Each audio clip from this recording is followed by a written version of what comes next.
আসসালামু আলাইকুম প্রিয় দর্শক, অন্যমঞ্চের আলাপচারিতায় আপনাদের সকলকে আমন্ত্রণ জানাচ্ছি। ভোট হবে কিনা তার ঠিক নেই, না হওয়ার সম্ভাবনা এখনো যথেষ্ট, কিন্তু যদি হয় তাহলে ক্ষমতা দখলের সুযোগ কাজে লাগাতে সব ব্যবস্থা পাকা করে ফেলেছে ইউনূস জামাত জোট।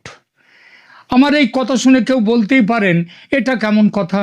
ইউনূস তো রাষ্ট্রপ্রধান, তার অবস্থান তো নিরপেক্ষ, তিনি কবে কখন জামাতের সঙ্গে জোট করলেন? এমন কথা যদি কেউ বলেন, তাকে বাংলাদেশের ব্যাপারে কিচ্ছুটি তিনি জানেন না, এটা বলতেই হবে।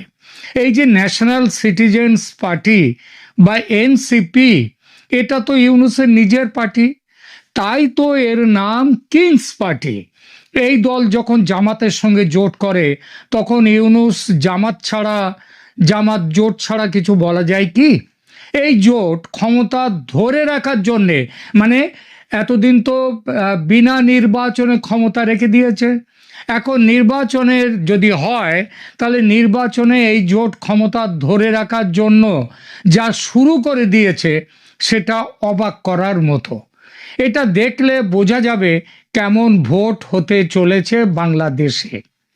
বাংলাদেশের মেইন স্ট্রিম সংবাদ মাধ্যম বর্তমানে জামাতের কোলে বসে আছে, তাই এই সব খবর কোথাও নেই। কিন্তু কিছু বিদেশে বসে থাকা বাংলাদেশের ইউটিউবার সামাজিক মাধ্যমে এই নিয়ে যা বলছেন এটুকুই যা। কিন্তু ভারতের গোয়েন্দাদের কাছে এসব খবর বিস্তারিত পৌঁছে গেছে যে বাংলাদেশে ভোটে কি হতে চলেছে। ঠিক ভোটের 1.5 সপ্তাহ আগে নিরাপত্তা বাহিনীর একটি বিশেষ শ্রেণীকে দিয়ে বুথ দখলের, ভোট কেন্দ্র দখলের পাকা ব্যবস্থা হয়ে গেছে। এই বিশেষ নিরাপত্তা বাহিনীটি হলো র্যাব বা র্যাপিড অ্যাকশন ব্যাটালিয়ন। বলা নিষ্প্রয়োজন, তবু বলি, এটি বাংলাদেশের একটি এলিট প্যারামিলিটারি ফোর্স। সংস্থাটি বাংলাদেশের সেনা বিভাগের অধীনে নয়, গৃহ মন্ত্রণালয়ের অধীনে। গতকাল থেকে এলিট ফোর্স র্যাবের নাম পরিবর্তন করে রাখা হয়েছে SIF বা স্পেশাল ইন্টারভেনশন ফোর্স। স্বরাষ্ট্র উপদেষ্টা জানিয়েছেন, শুধু নামেই নয়, বাহিনীর ইউনিফর্ম, লোগো এবং কার্যপদ্ধতিতেও বড় পরিবর্তন আনা হয়েছে। অন্তর্বর্তী সরকার যখন চলে যাওয়ার মুখে, যখন নির্বাচনের মাধ্যমে নতুন নির্বাচিত সরকার গঠনের উদ্যোগ চলছে, তখন কেন এত তাড়াহুড়ো করে র্যাবের খোল নলছে বদল করা হচ্ছে? মেটিকুলাস ডিজাইনার জামাত ইউনূসের এটা এক বড় ডিজাইন।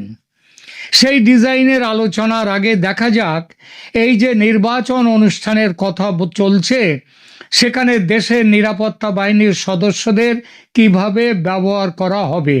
নির্বাচন কমিশনের চূড়ান্ত পরিকল্পনা অনুযায়ী এবারের নিরাপত্তায় প্রায় 8 লক্ষ সদস্য মোতায়েন থাকছেন।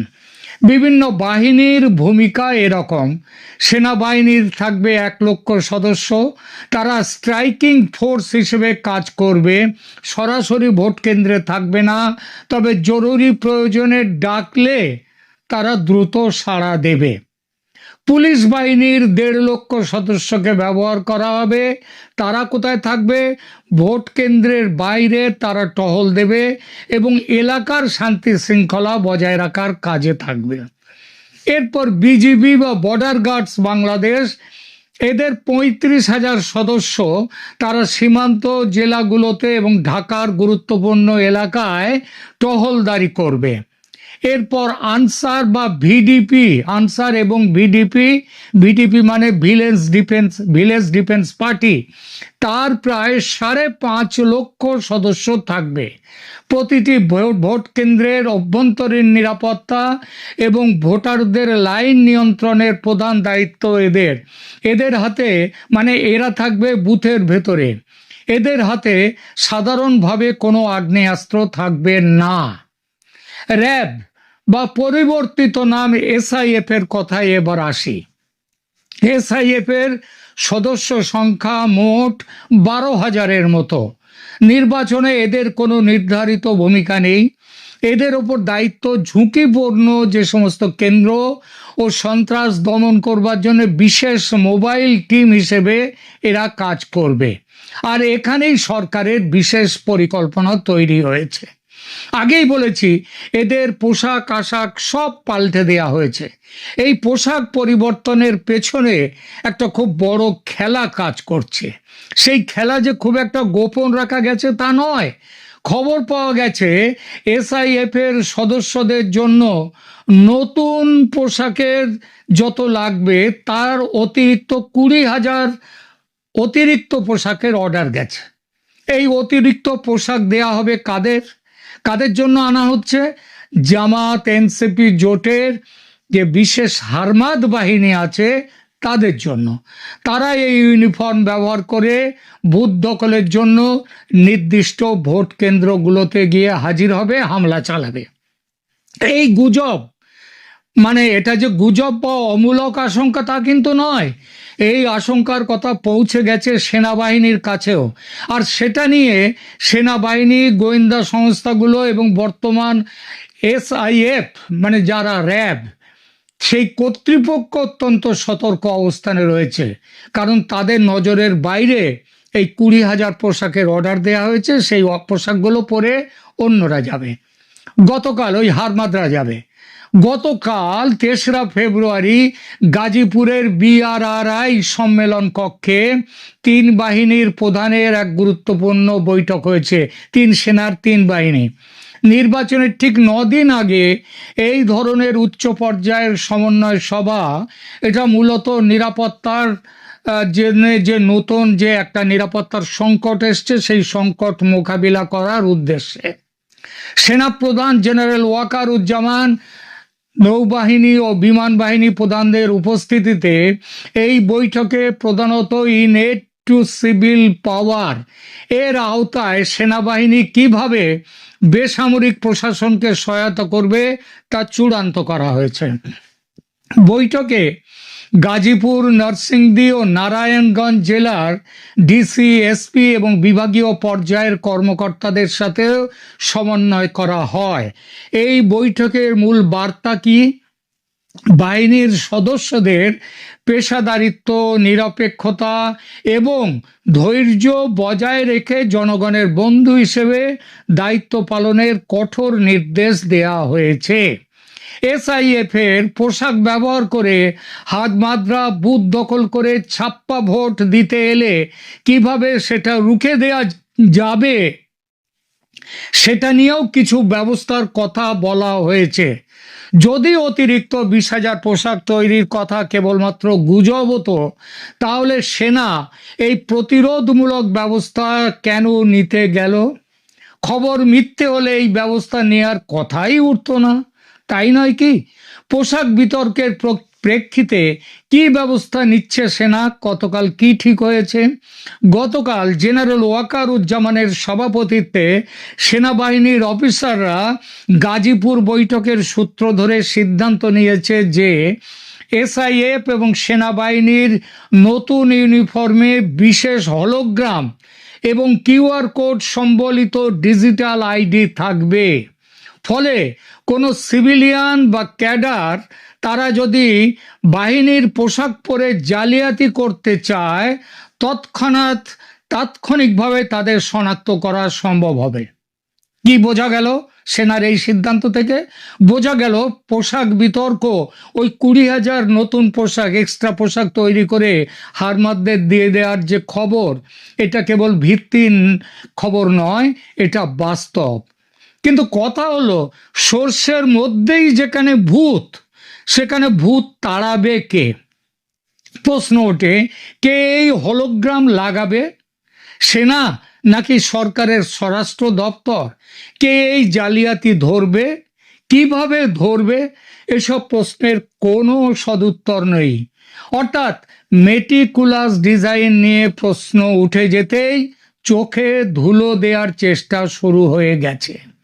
মনে রাখতে হবে, দেশে মোট ভোট কক্ষ মানে বুথ আছে 2,44,649টি, আর ভোট কেন্দ্র আছে, অর্থাৎ এই বুথগুলো যে ভোট কেন্দ্রে, অনেক ভোট কেন্দ্রেই একাধিক বুথ সেখানে আছে, ভোট কেন্দ্র মোট আছে 42,761টি। মোট ভোটার দেশে আছে 12,77,11,895 জন। তার মানে গড়ে প্রতিটি ভোট কেন্দ্রে প্রায় 3,000 ভোটার ভোট দেবেন, এবং প্রতিটি বুথে ঘরে গড়ে 5 থেকে 600 ভোটারের ব্যবস্থা রাখা হয়েছে। সারা দেশের ভোট কেন্দ্রগুলোকে 3টি ক্যাটেগরিতে ভাগ করা হয়েছে। লাল মানে অতি ঝুঁকিপূর্ণ বা হাইপার সেন্সিটিভ, হলুদ মানে ঝুঁকিপূর্ণ বা সেন্সিটিভ, এবং সবুজ মানে সাধারণ। নিরাপত্তা সূত্র মতে 42,761টি ভোট কেন্দ্রের মধ্যে হাইপার সেন্সিটিভ ভোট কেন্দ্র প্রায় 21,000, সেন্সিটিভ বা ঝুঁকিপূর্ণ ভোট কেন্দ্র প্রায় 16,359, আর নর্মাল বা সাধারণ ভোট কেন্দ্র মাত্র 5,000-এর মতো। এতেই বোঝা যাচ্ছে কোন উত্তেজনাকর পরিস্থিতির মধ্যে ভোট হতে চলেছে বাংলাদেশে। জামাত জোটের কাছে এবারের ভোট হলো তাদের ক্ষমতায় দীর্ঘ সময়ের জন্য থাকার শেষ আশা। জিতলে বাঁচবে, হারলে মরবে, পালাবার পথ নেই। চারদিকে 3.5 দিকে ভারত, আর একদিকে বঙ্গোপসাগর, সুতরাং পালাবার পথ নেই। তাই তাদের মন্ত্র হচ্ছে করেঙ্গে ইয়া মরেঙ্গে। এই স্লোগানটা করেঙ্গে ইয়া মরেঙ্গে, এটা ইংরেজের বিরুদ্ধে স্লোগান দিয়েছিলেন গান্ধীজি। তবে জামাত জোটের পথ কিন্তু গান্ধীর পথে নয়, গান্ধীবাদী পথ নয়, তারা লড়কে লেঙ্গে বাংলাদেশ। বিএনপি এতদিন নেতৃত্ব সংকটে ভুগেছে। বিএনপির সাধারণ পরিচয় খিচুড়ি দল। এই দলের আদর্শ হিন্দি ফর্মুলা ছবির মতো, রাগ, দুঃখ, ফাইট, প্রেম সবকিছু ফর্মুলা মাফির এক এক চামচ করে নিয়ে আসা, সব দিক থেকে এক এক খাবলা মশলা নিয়ে তৈরি হয়। এখানে বিএনপিও তৈরিও ঠিক সেইভাবে। এখানে মুক্তিযুদ্ধের পক্ষ আছে, মুক্তিযুদ্ধের বিপক্ষ আছে, ধর্মনিরপেক্ষতা পক্ষ আছে, আবার গোঁড়া ইসলামী পক্ষ আছে,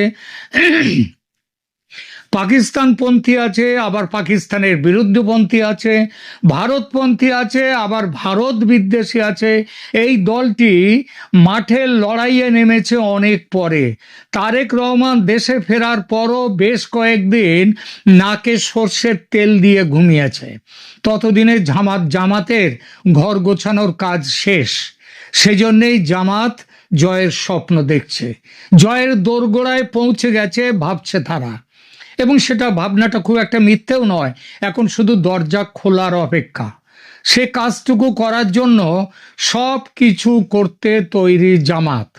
এই সব কিছু বলতে কি, এসআইএফ এর পোশাকে নিজেদের হারমাদদের দিয়ে ভোট কেন্দ্র দখলের প্ল্যানও আছে। তা সেই কেউ স্বীকার করুক আর নাই করুক। ওয়াকারুজ্জামান গতকাল গাজীপুরের বৈঠকে এ নিয়ে উদ্বেগ প্রকাশ করেছেন, প্রতিরোধমূলক ব্যবস্থা নেওয়ার কথা বলেছেন। তবে গত 1.5 বছর তার নিজের যা ট্র্যাক রেকর্ড দেখেছে দেশের মানুষ, তাতে কোনটা তার মুখ আর কোনটা তার মুখোশ তা নিয়ে মানুষের বিস্তর সন্দেহ। 12ই ফেব্রুয়ারি কি ঘটবে দেশে সেটা জানেন কেবল পরম করুণাময়। ঠিক হঠাৎ করে বঙ্গভবনে দলে বলে তারা কার সঙ্গে আলাপ করতে রওনা হলেন? মানে বঙ্গভবনে যে তারা প্রতিবাদ জানাতে গেলেন, এটা কি প্রতিবাদ নাকি তারা ভয় দেখাতে গেলেন? জামায়াতে ইসলামীর আমির ডাক্তার শফিকুর রহমানের ভেরিফাইড টুইটার বা এক্স হ্যান্ডেল থেকে কর্মজীবী নারীদের নিয়ে একটা পোস্ট হয়ে যাওয়ার পর, সেই পোস্ট নিয়ে যখন এখনো বিতর্কে তুঙ্গে, তখন সেই পোস্টটি হ্যাকিং এর মাধ্যমে করবার প্রতিবাদ জানাতে জামায়াতে ইসলামী দলে বলে প্রতিনিধি দল নিয়ে বঙ্গভবনে গিয়ে হাজির হয়েছে। কারণ জামায়াতে ইসলামী একটা মানে বেশ একটা চাঞ্চল্যকর দাবি রোববার থেকেই করে আসছে। শনিবার ওই অ্যাকাউন্টটি হ্যাক হওয়ার পর শনিবার রাতে তারা গোয়েন্দা পুলিশ ডিবিকে গিয়ে এ বিষয়ে একটা জিডি করে, অভিযোগ দায়ের করে এবং তারা বলে যে জামায়াতে ইসলামীর আমির ডাক্তার শফিকুর রহমান যে পোস্টটি করেছেন তার এক্স হ্যান্ডেল থেকে, সেটা তার করা নয়, বরং জামায়াতে ইসলামীর আমিরের অ্যাকাউন্টটি বঙ্গভবনের মানে রাষ্ট্রপতি চুপ্পুর ভবনের একটা ইমেইল অ্যাড্রেস থেকে হ্যাকিং এর মাধ্যমে করা হয়েছে। এরপরেও এখন পর্যন্ত সরকারের উচ্চ পর্যায়ে কিংবা গোয়েন্দা পুলিশ যাদের কাছে গিয়ে অভিযোগ জানানো হলো, তাদের কারো তরফে এটা নিশ্চিত করা হয় নাই যে সত্যি বঙ্গভবন থেকে বসে জামায়াতের আমিরের বিরুদ্ধে একটা চক্রান্ত সাজানো হয়েছে এবং বঙ্গভবনে রাষ্ট্রপতি চুপ্পুর তার মানে এমন একটা ফ্যাসিবাদী গোষ্ঠী সেখানে এখনো কাজ করছে যারা জামায়াতের আমিরের বিরুদ্ধে এমন একটা সাইবার চক্রান্ত সাজাতে পারলো। আবার জামায়াতে ইসলামী বলে আসছিল রোববার থেকেই যে এই চক্রান্তটি করেছে একটা বিশেষ দল নির্বাচনে সুবিধা করবার জন্য এবং জামায়াতের আমিরকে একটা বিতর্কের মুখে ফেলবার জন্য। তো নির্বাচনে আওয়ামী লীগ নাই, নির্বাচনে প্রেসিডেন্ট চুপ্পুর দলও নাই, তাহলে নির্বাচনে ঠিক কোন দল সুবিধা নিতে এ কাজ করলো? বিএনপি। তাহলে যদি ধরে নেই বিএনপি, তাহলে বিএনপিপন্থী কোনো সরকারি কর্মকর্তা বঙ্গভবনে বসে এই কাজটা করেছেন? বিস্ময়কর হচ্ছে জামাত দলে বলে বঙ্গভবনে গিয়ে উপস্থিত হলো, কিন্তু জামায়াতে ইসলামী এখন পর্যন্ত জানায়নি যে রাষ্ট্রপতি চুপ্পুর বঙ্গভবনের কোন কর্মকর্তার ইমেল থেকে এই হ্যাকিং এর ঘটনাটি ঘটলো। এবং বাংলাদেশের পুরো সরকারি প্রশাসনে 2024-এর 5ই আগস্টের পর ব্যাপক রদবদল করা হয়েছে যাতে আওয়ামী লীগ পন্থী বা ফ্যাসিবাদের দোসর আর কোনো কর্মকর্তা কোনো গুরুত্বপূর্ণ জায়গায় কাজ না করতে পারেন। সেখানে কি করে বঙ্গভবনের ভেতরে এমন কোন কর্মকর্তা কাজ করছেন যিনি তার ইমেল ব্যবহার করে জামায়াতে ইসলামীর আমির ডাক্তার শফিকুর রহমানের এক্স হ্যান্ডেল বা টুইটার হ্যান্ডেল হ্যাক করে ফেলে এমন একটা স্ট্যাটাস দিতে পারলেন? শনিবার রাতে একটা স্ট্যাটাস প্রকাশিত হয়ে গিয়েছিল ডাক্তার শফিকুর রহমানের এক্স হ্যান্ডেল থেকে, যেখানে আল জাজিরার সাক্ষাৎকারে ডাক্তার শফিকুর রহমান তাদের দল জামায়াতে ইসলামীর প্রধান পদে বা আমির পদে কখনো কোনো নারী আসতে পারবেন না, নারীর জন্য আলাদা কাজ নির্ধারিত আছে, পুরুষের জন্য আলাদা কাজ নির্ধারিত আছে, এই সব মন্তব্য করে এক রকমের বিতর্ক উস্কে দেওয়ার পর শনিবার আবার তার এক্স হ্যান্ডেল থেকে এমন একটা পোস্ট হয়ে যায় কর্মজীবী নারীদের নিয়ে, যেখানে বলেন তিনি নন, মানে তার নামে পোস্ট হয় যেখানে বলা হয় যে কর্মজীবী আমরা বিশ্বাস করি যে যখন মহিলাদের আধুনিকতার নামে ঘর থেকে বের করা হয় তখন তারা শোষণ, নৈতিক অবক্ষয় এবং নিরাপত্তাহীনতার মুখোমুখি হয়, তখন এটি অন্য কিছু নয় বরং অন্য রূপে পতিতাবৃত্তির মতোই। এবং সেটা শুরুই হয় এই ইংরেজিতে লেখা এই এক্স হ্যান্ডেলের পোস্টটি শফিকুর রহমানের অ্যাকাউন্ট থেকে শুরুই হয় এটা বলে যে নারীর প্রশ্নে জামায়াতের অবস্থান বিভ্রান্তিকর বা অনুশোচনামূলক নয়, এটা নীতিগত। আমরা মনে করি না নারীদের নেতৃত্বে আসা উচিত, জামায়াতে এটা অসম্ভব, আল্লাহ এটা অনুমোদন করেন না। মুহূর্তের মধ্যেই তখন সামাজিক মাধ্যমে ওই এক্স হ্যান্ডেলের পোস্ট ছড়িয়ে পড়ে, তীব্র সমালোচনা শুরু হয়। তারপর মধ্যরাতে গিয়ে জানায় যে শফিকুর রহমানের এক্স অ্যাকাউন্ট হ্যাক হয়েছিল। শনিবার রাত 12:40 জামায়াতে ইসলামীর ভেরিফাইড পাতায় সংবাদ বিজ্ঞপ্তিতে জামায়াতে ইসলামী জানায় যে সমন্বিত পদ্ধতি ব্যবহার করে হামলাকারীরা সাময়িকভাবে আমিরে জামায়াতের এক্স অ্যাকাউন্টের নিয়ন্ত্রণ নেয়, তারপর দ্রুত পদক্ষেপ এবং বিদ্যমান নিরাপত্তা ব্যবস্থার মাধ্যমে আমাদের সাইবার টিম অল্প সময়ের মধ্যেই নিয়ন্ত্রণ ফিরে পেতে সক্ষম হয়। মানে বিকালবেলা ওই পোস্টটি দেওয়া হয় আর ওই পোস্টটি নিয়ে মধ্যরাতে গিয়ে কিন্তু জামায়াতে ইসলামী প্রতিক্রিয়া জানায় এবং ওই প্রতিক্রিয়াতেও বঙ্গভবনের নাম উল্লেখ করে না, কিন্তু রোববার এসে জামায়াতে ইসলামী অভিযোগ করে যে বঙ্গভবনে একটা ইমেল অ্যাড্রেস ব্যবহার করে এমন একটি ঘটনা ঘটেছে। এটা তো একটা রাষ্ট্রীয়ভাবে নিরাপত্তার জন্য সংকটজনক বিষয়, একটা স্পর্শকাতর বিষয়। কি করে সরকার বাংলাদেশের প্রধানতম দল জামায়াতে ইসলামী আগামী নির্বাচনে সেই দলের আমিরের বিরুদ্ধে সাইবার চক্রান্ত চলছে রাষ্ট্রপতির দপ্তর থেকে, এই বিষয়টি নিয়ে কি করে মুখ খুলছে না বাংলাদেশ সরকার? অন্যদিকে দেখেন এই যে দলে বলে জামায়াতে ইসলামী চাইলো আর প্রতিবাদ জানাতে বঙ্গভবনে গিয়ে হাজির হলো রাষ্ট্রপতি শাহাবুদ্দিন চুপ্পু এই ডিসেম্বর মাসে রয়টার্সে হোয়াটসঅ্যাপ বার্তার মাধ্যমে একটা ইন্টারভিউ দিয়ে বলেছিলেন যে এই সরকার তাকে এমন অপমান করছেন যে তিনি ফেব্রুয়ারির পরে আর দায়িত্বে থাকতে চান না, এবং তিনি তখন বলেন যে এই অপমানের একটা নমুনা হচ্ছে যে তার যে দপ্তর, তার যে প্রেস অফিস, সেগুলো পর্যন্ত এই সরকার সরিয়ে নিয়েছে। তার মানে রাষ্ট্রপতির কিন্তু বঙ্গভবনে কোনো সেরকম দপ্তর বা আনুষ্ঠানিক যে ধরনের একটা দপ্তর পরিচালিত হওয়ার কথা সেই বিষয়গুলো কিন্তু আর নাই। সেই অবস্থায় ঠিক কার সঙ্গে দেখা করতে জামায়াতে ইসলামী রওনা হয়েছে বঙ্গভবনের উদ্দেশ্যে? নাকি জামায়াতে ইসলামী ইসলামী এই সুযোগে আসলে রাষ্ট্রপতি চুপ্পুর সঙ্গে আলাপটা সেরে আসতে চায় যে ঠিক কিভাবে রাষ্ট্রপতি চুপ্পু 12 ফেব্রুয়ারির পর ক্ষমতা থেকে সরে যাবার কথা ভাবছেন। জুলাই সনদ যখন পাশ হয়ে যাবে তখন রাষ্ট্রপতি চুপ্পু ঠিক কিভাবে নামবেন, রাষ্ট্রপতি চুপ্পুর জায়গায় আরেকজন যিনি বঙ্গভবনে ঢুকবেন, সেটা যদি ডক্টর ইউনূস হন কিংবা জামায়াতে ইসলামীর মাথায় যদি অন্য কেউ থাকেন, সেটা কি করে রাষ্ট্রপতি চুপ্পু করতে পারেন সে বিষয়ে আলোক করতে জামায়াতে ইসলামী গেল সেখানে। নাকি রাষ্ট্রপতি চুপ্পু যদিও রয়টার্সের সঙ্গে সাক্ষাৎকারে বলেছিলেন যে সেনাপ্রধান ওয়াকারুজ্জামান কোনোভাবেই সেনাবাহিনীকে ক্ষমতার কেন্দ্রে আনতে চান না বা ক্ষমতাকে দীর্ঘায়িত করতে চান না, তারা ব্যারাকে ফিরে যেতে চান, কিন্তু ওই যে বঙ্গভবনে রাষ্ট্রপতি শাহাবুদ্দিন চুপ্পু আর সেনাপ্রধান ওয়াকারুজ্জামান নির্বাচনের সময়টায় কিংবা 12 ফেব্রুয়ারির পরে জুলাই সনদ নিয়ে কোনো বাড়াবাড়ি হয়ে গেলে কেউ একটা বিপ্লবের সরকার গঠনের, যেটা জামায়াতে ইসলামীর অবস্থান যে নির্বাচনের পর আলোচনায় বসবেন তারা এবং বিএনপি মিলে এবং তারপর একটা জাতীয় সরকার গঠন করতে হবে,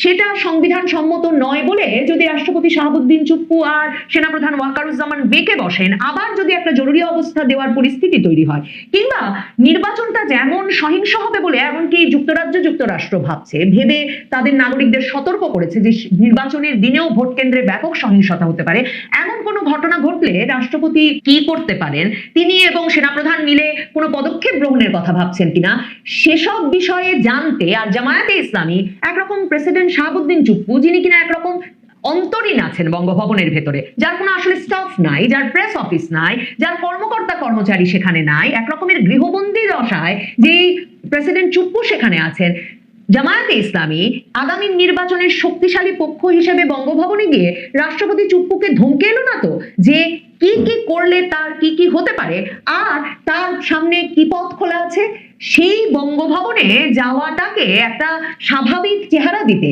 মানে যেন তারা সত্যি আমিরে জামায়াতের এক্স অ্যাকাউন্ট হ্যাকিং হয়েছে বঙ্গভবন থেকে, এর প্রতিবাদ জানাতে বঙ্গভবনে দলে বলে যাচ্ছে, এমন একটা চেহারা দিতেই বঙ্গভবন থেকে হ্যাকিং এর গল্পটা ছাড়া হলো না তো। কারণ বিবিসি বাংলা স্পষ্টত তাদের প্রতিবেদন এক্স অ্যাকাউন্ট হ্যাকের দাবি জামায়াতের, সেখানে তারা বলছে যে এই এক্স অ্যাকাউন্ট হ্যাক করা যায় কিনা সে প্রসঙ্গে, এবং তারপর হ্যাক করা মাত্র এত তাড়াতাড়ি আইডির নিয়ন্ত্রণ যে আবার জামায়াতে ইসলামী ফিরে পেয়ে গেল, সেটা করা যায় কিনা এটা নিয়েও একটা বিতর্ক তৈরি হয়েছে। এবং বিবিসি বাংলা বলছে তাদেরকে সাইবার অপরাধ বিশেষজ্ঞ তানভীর হাসান জোহা বলেছেন এক্স অ্যাকাউন্ট হ্যাক হলে রিকভারি প্রক্রিয়া সাধারণত কয়েকটি টাইম স্লটে ভাগ করে এগোয় এবং প্রতিটি ধাপে আলাদা সময় লাগে, কাজেই যত দ্রুততার সাথে, মানে পোস্টটা দিলেন আমিরে জামায়াত তার এক্স হ্যান্ডেল থেকে বেশ কয়েক ঘন্টা থাকলো, বিএনপি বলে 9 ঘন্টা থাকলো, জামায়াত ইসলামী বলে 45 মিনিট থাকলো, এই ঘন্টার পর ঘন্টা ধরে থাকবার পর মধ্যরাতে গিয়ে জামায়াতে ইসলামী বলল যে তারা তাদের অ্যাকাউন্টের নিয়ন্ত্রণ ফেরত পেয়ে গেছে এবং তারা এটাও বলল যে লক্ষ্য করার খুব দ্রুততম সময়ের মধ্যে তারা ফেরত পেয়ে গেছে। অ্যাকাউন্ট হ্যাক হলে তো ঠিক এভাবে ফেরত পাওয়া যায় না, কাজেই এই পুরো ঘটনাটার মধ্যে বঙ্গভবন এলিমেন্টটা জামায়াতে ইসলামীকে এই জন্য নিয়ে এলো যে তারা বঙ্গভবনে গিয়ে রাষ্ট্রপতি চুপ্পুকে সুস্পষ্ট বার্তা দিয়ে এলো যে কি করতে হবে তার, 12 তারিখে কোন পরিস্থিতিতে, 13 তারিখে কোন পরিস্থিতিতে তিনি কি ভূমিকা পালন করবেন, কখন তিনি সরে যাবেন, এই পুরো বিষয়টি যাতে একরকম ঘোষণা দিয়ে বঙ্গভবনে যাওয়া যায়, কিন্তু ঠিক কি কাজে তারা গেছেন তা নিয়ে আলাপ না হয় সে কারণে করা হলো। কারণ জামায়াতে ইসলামী তো রাষ্ট্রপতি শাহাবুদ্দিন চুপ্পুকে কোনো স্বীকৃতি 5ই আগস্টের পর থেকে দেন নাই। 5ই আগস্টে রাজনৈতিক দলের নেতৃবৃন্দ যখন বঙ্গভবনে গিয়েছিলেন অন্তর্বর্তী সরকার গঠন নিয়ে রাষ্ট্রপতি চুপ্পুর সঙ্গে আলাপে, জামায়াতের আমিরও তখন গিয়েছিলেন সেনাপ্রধান ওয়াকারুজ্জামানের সঙ্গে, কিন্তু এরপর মানে ইউনূস সরকারের উপদেষ্টারা যেমন কোনো অনুষ্ঠানে কোনো আনুষ্ঠানিকতায় আর বঙ্গভবনে কখনো যান নাই, কোনো রাষ্ট্রীয় অনুষ্ঠানেও যান নাই, জামায়াতে ইসলামীর নেতৃবৃন্দও যান নাই, কোনো সাক্ষাৎ করতেও এর মধ্যে আর কখনো যান নাই। তাহলে ঠিক হঠাৎ করে বঙ্গভবনে দলে বলে তারা কার সঙ্গে আলাপ করতে রওনা হলেন, মানে বঙ্গভবনে যে তারা প্রতিবাদ জানাতে গেলেন, এটা কি প্রতিবাদ নাকি তারা ভয় দেখাতে গেলেন? প্রতিবাদ জানাতে গেলেন, কাকে প্রতিবাদ জানাতে গেলেন? সরকারকে কেন তারা জিজ্ঞেস করছেন না বঙ্গভবনের কোন কর্মকর্তা এ কাজে জড়িত ছিলেন তা এক্ষুনি অনুসন্ধান করে বের করতে হবে এবং সরকারের একটি এত গুরুত্বপূর্ণ দফতর থেকে এমন চক্রান্ত ঘটে যেতে পারলো তার রহস্য উন্মোচন করতে হবে, এমন কোনো দাবি তো জোরালো ভাবে জামায়াতে ইসলামীর মুখ থেকে শুনছি না। এই সবকিছুই পুরো বিষয়টিকে আরো রহস্যময় করে তুলছে। তবে জামায়াতে ইসলামী দলে বলে যে বঙ্গভবন পর্যন্ত রাষ্ট্রপতি চুপ্পুর সঙ্গে সাক্ষাৎ করতে উপস্থিত হয়েছেন, তা একরকম নিশ্চিত। বঙ্গভবনে রাষ্ট্রপতিকে ভয় দেখাতে যাওয়ার বিষয়টা বাংলাদেশের ইতিহাসে নতুন কিছু নয়। 1975 সালের 7ই নভেম্বর পর প্রেসিডেন্ট এবং প্রধান সামরিক প্রশাসক পদে ছিলেন বিচারপতি সায়েম। তখনকার সেনাপ্রধান জিয়া তখন সেনাবাহিনীর কর্মকর্তা এরশাদ, মঞ্জুর এদেরকে নিয়ে বঙ্গভবনে গিয়ে ঘন্টার পর ঘন্টা বসে থেকে ভয় দেখিয়ে বিচারপতি সায়েমকে রাজি করিয়েছিলেন প্রধান সামরিক প্রশাসকের পদটি ছেড়ে দিতে। লেখক গবেষক মহিউদ্দিন আহমেদের বিএনপি সময় অসময় বইয়ে সেটা বিস্তারিত বর্ণনা আছে। আবার দেখুন 11 সরকার গঠনের সময় মইনু আহমেদ তার নিজের আত্মজীবনীতেই লিখেছেন যে তারা দুপুর 2:30টায় তিনি সেনা গোয়েন্দা কর্মকর্তাদের সহ গিয়ে হাজির হয়েছিলেন প্রেসিডেন্ট ইয়াজউদ্দিন আহমেদের বঙ্গভবনে এবং তারপর 6টার সময় তাকে এই কথা রাজি করিয়ে বের হয়ে আসেন যে তিনি প্রধান উপদেষ্টার পদ থেকে পদত্যাগ করবেন, উপদেষ্টা পরিষদ ভেঙে দেবেন এবং বাংলাদেশে জরুরি অবস্থা জারি করবেন। কাজেই বঙ্গভবনে ঢুকে রাষ্ট্রপতিকে চেপে ধরলে যে কোনো লক্ষ্যই যে হাসিল করা যায় তার অনেক অনেক উদাহরণ আছে বাংলাদেশের ইতিহাসের পাতায়।